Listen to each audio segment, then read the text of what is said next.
à Butare, les Hutus et les Tutsis vivaient mélangés, sans aucune anicroche. Il y avait un petit cabaret là près de chez nous où depuis toujours on s'échangeait des discussions et des brochettes d'amitié. Ça a changé en toute dernière minute à la nouvelle de la mort du président Habyarimana.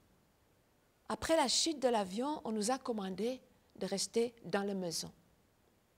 On était gardés par les militaires, on ne savait pas ce qu'ils préparaient, mais on n'était pas encore tués.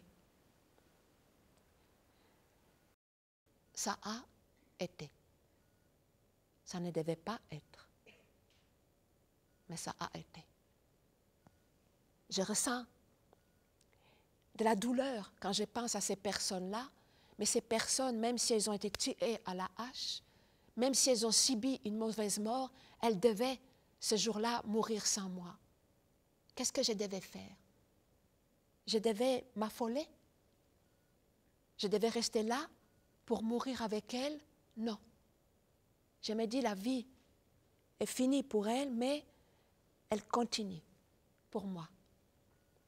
Je vais penser à elles, à nous, avec tristesse toute ma vie. Il y a eu beaucoup de morts autour de moi, mais il y a aussi beaucoup de vivants. Je n'aime pas les refuges où se plaindre et s'abandonner.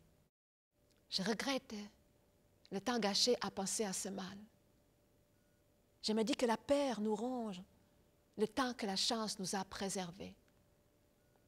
Pour blaguer, je me répète, bon, si quelqu'un veut me tuer, qu'il aille chercher sa machette.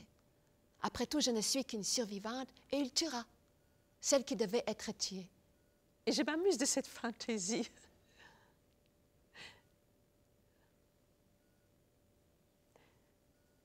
Parce que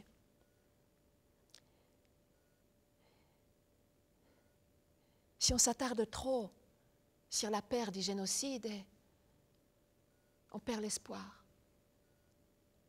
On risque d'être contaminé par une autre folie. Quand je pense au génocide, dans un moment calme, je réfléchis, mais où je peux le ranger dans l'existence? Je ne trouve nulle place.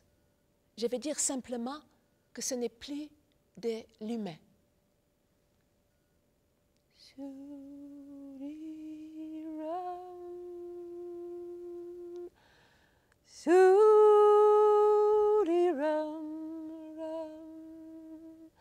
Sudiram kanawani